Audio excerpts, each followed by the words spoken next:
Welcome to Birthright Chapter 6, the most complicated branch of Fate map of the bunch, at least if you choose to engage with it.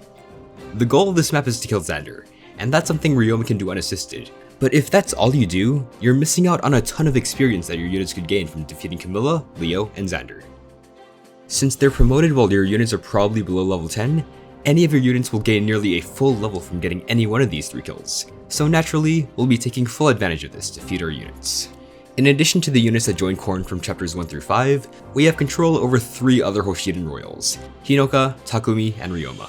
During this map, nothing you do with these 3 will carry over when you recruit them later in the game. This means they won't be able to gain experience, but they can also die in this map without any consequences. Keep that in mind because that will become relevant soon. With that out of the way, let's begin the map. To start, we'll mark Xander's range. He can kill our swishier units in a single hit. Takumi will be stepping in his range to trip Leo.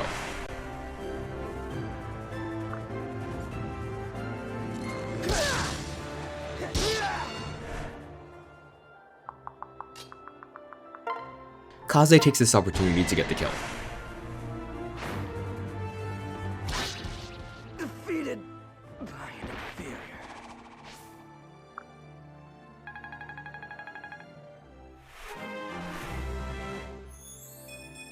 Remain calm.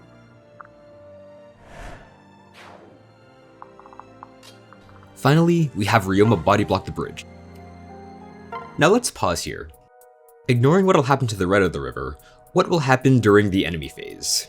Unlike Ryoma in Chapter 6 of Conquest, who solely focuses on Xander even if he has a chance to kill someone else, Xander in this chapter is willing to ignore Ryoma and attack one of our other units. Let's use an enemy control cheat to examine the possibilities.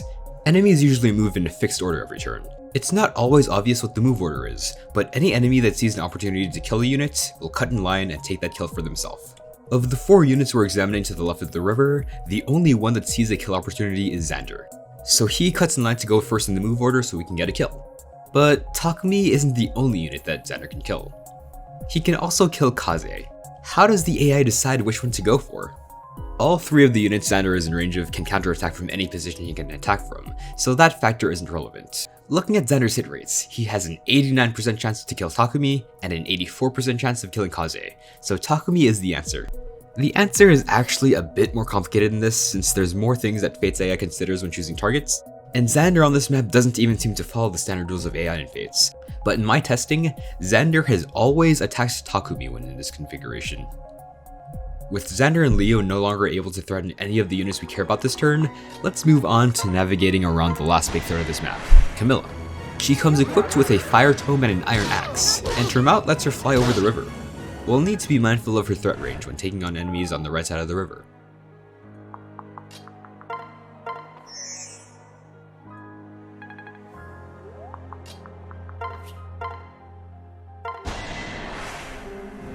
Here we go.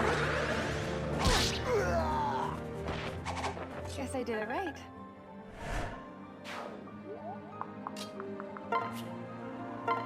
Keeping our units next to each other here helps us improve our hit rates. We also get a bit more weapon experience by doing this.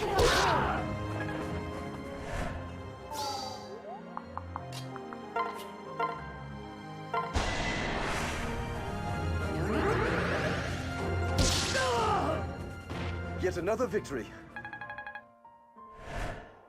We want to be able to lure Camilla to a favorable position on enemy phase. We leave Jacob at the edge of her range. This way Camilla will only be able to attack using the fire tome, which won't be able to kill Jacob, and Jacob will be able to counterattack. Finally, we move Hinoka and Sakura into positions that will be important next turn. Let's watch this enemy phase play out. I have too many siblings. I have no regrets. You?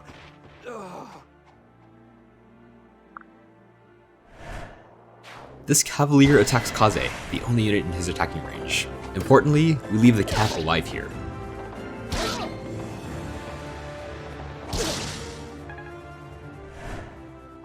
Camilla also attacks the only unit in her range, getting debuffed by Jacob's dagger in the process.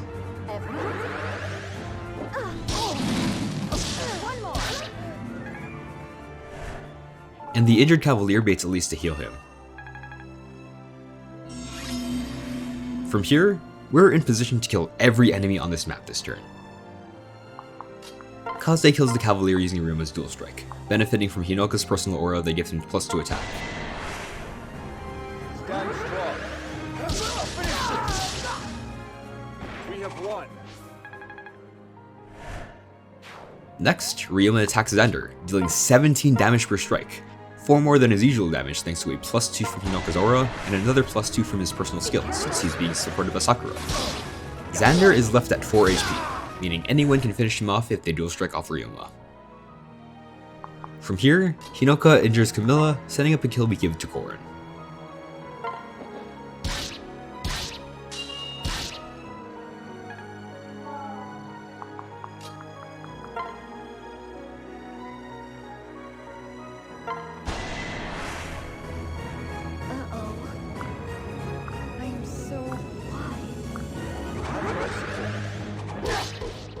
Don't forget me.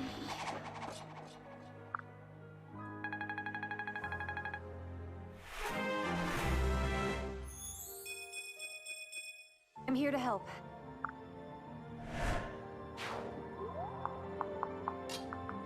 Azura sinks to Ryuma, getting him in position to dual strike.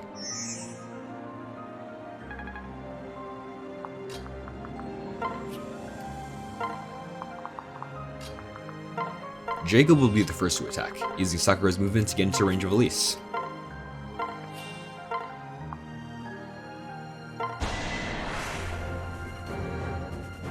We can do this. Let me help.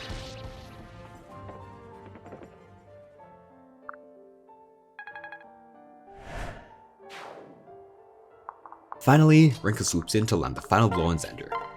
The dual strike gets us the kill, even though Rinka herself does 0 damage. Stand strong. My strength is yours. How could I be so careless?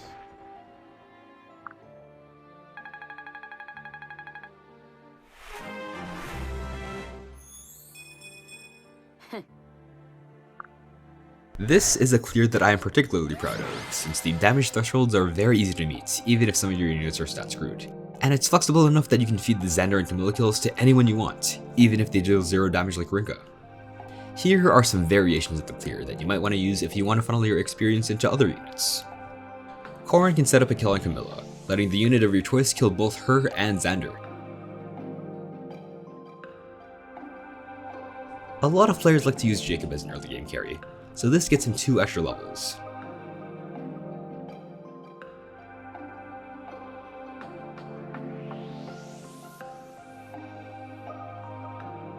Alternatively, if you want to change your Korin's gender from the Branch of Fate, a slightly modified clear can help your underleveled servant catch up in levels.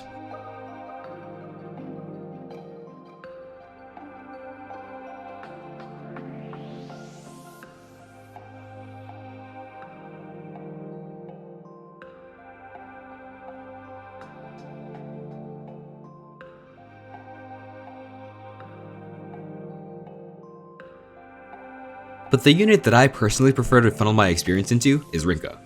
She does wonders against Birthright's early game if she's used properly, and I'll be showing that off next time. So stay tuned, and remember to subscribe.